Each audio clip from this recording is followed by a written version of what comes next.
Hi friends अंदरिकी नमस्कार మీరు చూస్తున్నారు గాని ఇంటర్నెట్ చేయుత పెన్షన్లకు అనేది కూడా మళ్ళీ దరఖాస్తులు అయితే తీసుకోవడం జరుగుతుంది. ఇది ఏ తేదీ వరకు ఉంటుంది, ఏమేం జిరాక్స్లు పెట్టాలి, ఎక్కడ ఇవ్వాలి అనే దాని గురించి అయితే కంప్లీట్ ఇన్ఫర్మేషన్ అయితే మీకు చెప్తాను. మీరైతే జాగ్రత్తగా అనేది వినండి. మీరు గతంలో ప్రజాపాలన లేదా గ్రామ పంచాయతీలో ఎవరైతే కాగితాలు ఇచ్చారో వాళ్ళు కూడా ఇవ్వాలా లేదా అనేసి కూడా చాలా మంది చాలా డౌట్స్ ఉన్నాయి. నాకు అనేది కూడా చాలా కామెంట్స్ మెసేజ్లు పంపడం అయితే జరుగుతుంది. ఆ వాటన్నిటి కోసం అయితే ఈ రోజు ఈ వీడియోలో మొత్తం డౌట్స్ క్లారిటీ అయితే మీకు చెప్పబోతున్నాను. కొత్తవారు ఎవరైతే మన ఛానల్ చూస్తున్నారో సబ్స్క్రైబ్ అని చేసుకుంటే పక్కన బెల్ ఐకాన్ క్లిక్ చేయండి. మనం తెలంగాణ మరియు ఆంధ్రప్రదేశ్ ప్రభుత్వ పథకాల గురించి గవర్నమెంట్ యొక్క జాబ్ల గురించి చేసి పెడతాం కాబట్టి 100% మీకు ఏదో ఒక వీడియో అయితే ఉపయోగపడుతుంది. మనకు మీ సేవ సిఎస్సి ఆధార్ సెంటర్ ఉంది కాబట్టి ఎటువంటి అప్డేట్స్ ఉన్నా కానీ వాట్సాప్ టెలిగ్రామ్ ఛానల్లో వస్తాయి. మీరు కూడా అక్కడి నుంచి ఫాలో అయితే వాటి నుంచి మీరు పొందొచ్చు. ఇక్కడ చూసుకోవచ్చు తెలంగాణ చేయుత పెన్షన్ల కోసం మనకు అర్హతలు ఎవరెవరు ఉంటారు, దానికి ఏమేమి డాక్యుమెంట్స్ కావాలనేది కూడా ఇక్కడ నుంచి అనేది చూసుకోవచ్చు. ఇక్కడ వితంతువుల పెన్షన్ కోసం నూతన అప్లికేషన్ ఫారం అనేది కూడా ఉంటుంది. ఈ యొక్క ఫామ్ గురించి అయితే నేను చెప్తాను. ఫస్ట్ ఏం జిరాక్స్ కావాలో చూసుకుందాం.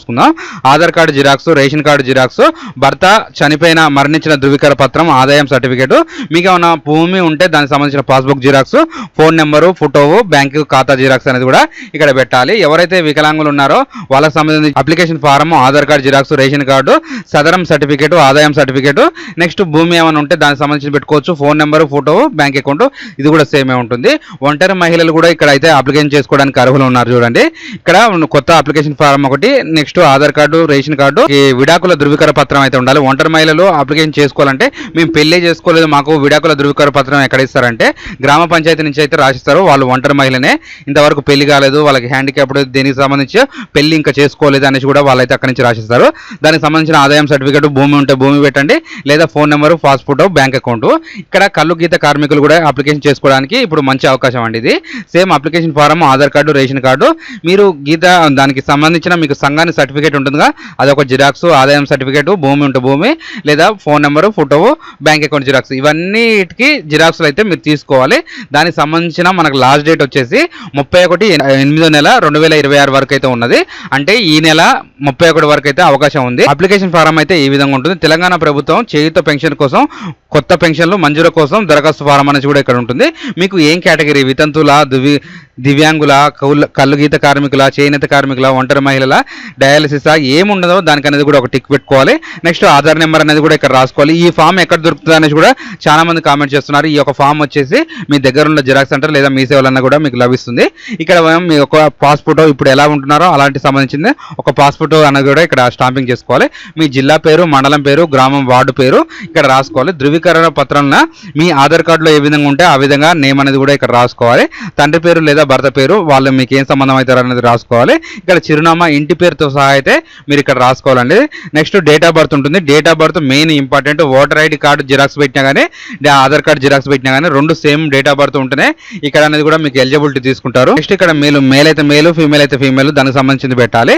నెక్స్ట్ మీ భర్త పేరు లేదా ఎవరైనా ఉంటే వాళ్ళకి సంబంధించిన వాళ్ళ ఆధార్ నెంబర్ రాసి వాళ్ళ పుట్టిన తేదీ అనేది రాయాలి. ఇక్కడ మొబైల్ నెంబర్ రాసుకోవాలి. మీ క్యాస్ట్ ఏంది, ఎస్సీ, ఎస్టీ, బీసీ, మైనార్టీలు అనేది కూడా ఉంటుందిగా, దానికి సంబంధించి రాసుకోవాలి. ఇక్కడ 9వ కాలం వచ్చేసి మీరు ఏం పని చేస్తున్నారు ప్రస్తుతానికి అనేది కూడా రాసుకోవాలి. 10వ కాలం చూసుకున్నట్టయితే ఇక్కడ మీ బ్యాంక్ అకౌంట్ జీతా నెంబరు, ఐఎఫ్సి నెంబర్ అనేది కూడా ఇక్కడైతే మీరు వేసుకోవాలి. నెక్స్ట్ ఇక్కడ 11th కాలం చూసుకున్నట్టయితే మీ యొక్క రేషన్ కార్డు నెంబర్ అనేది కూడా వేయాలి. రేషన్ కార్డు ఉంటేనే అప్లికేషన్ చేసుకోవడానికి అర్హులు. ప్రస్తుతానికి మీకు కుటుంబ ఆదాయం ఎంత ఉంటుందో దానికి సంబంధించింది కూడా మీరైతే ఇక్కడ వేసుకోవాలి. భర్త మరణించిన దాని సర్టిఫికేట్, ఆ డేట్ అనేది కూడా ఇక్కడ వేసుకోవాలి. విడాకులు ఎప్పుడు తీసుకున్నారని దానికి సంబంధించిన ఐడి ప్రూఫ్ నెంబర్ ఉంటుంది, ఆ నెంబర్ అనేది, నెక్స్ట్ డేట్ ఎప్పుడు విడిపోయారు అనేది కూడా అది రాసుకోవాలి. ఎవరైనా దివ్యాంగులు ఉంటే వాళ్ళకి సంబంధించిన సదరం సర్టిఫికేట్ నెంబర్ కూడా రాసుకోవచ్చు. నెక్స్ట్ కళ్ళు గీత కార్మికులు ఉంటారు కదా, వాళ్ళకి సంబంధించిన వాళ్ళ నెంబర్ అనేది కూడా ఇక్కడ వేసుకోవాలి. వేసుకున్న తర్వాత ఇవన్నీ జిరాక్స్ పెట్టేసిన తర్వాత ఇది ఒక ఫామ్ అయితే మీరు ఎంపీడీ ఆఫీస్ లేదా గ్రామ పంచాయతీలో అనేది కూడా సబ్మిట్ అయితే చేయాలి. ఫస్ట్ ఏమేమి జిరాక్స్లు చెప్పానో ఇక్కడ కూడా అవే ఉంటాయి. వాటికి సంబంధించిన జిరాక్స్లు పెట్టేసి మీ గ్రామ పంచాయతీలో ఇస్తే వాళ్ళు అనేది కూడా వెరిఫికేషన్ చేసుకున్న తర్వాతనే మీకు అనేది కూడా అప్రూవర్ ఉంటే, ఎలిజిబిలిటీ ఉంటే మీకు పెన్షన్లు ఇచ్చే అవకాశం ఉంటుంది. గతంలో గానే మీరు గ్రామ పంచాయతీలో పెన్షన్ కొరకు అప్లికేషన్ చేసుకున్నందుకు దరఖాస్తులు ఇస్తే ఇప్పుడు కొత్తగా ఇవ్వాల్సింది ఏం లేదు. ఆగస్టు 31 లోపు అయితే మీరు ఈ యొక్క సద్వినియోగం చేసుకుంటారని మనసారా కోరుకుంటున్నాను. ఈ రోజు వీడియో కనుక మీకు ఏమైనా డౌట్ ఉంటే ఖచ్చితంగా కామెంట్ అనేది చేయండి. ఇలాంటి information video me friends and share చేస్తారని కోరుకుంటున్నా.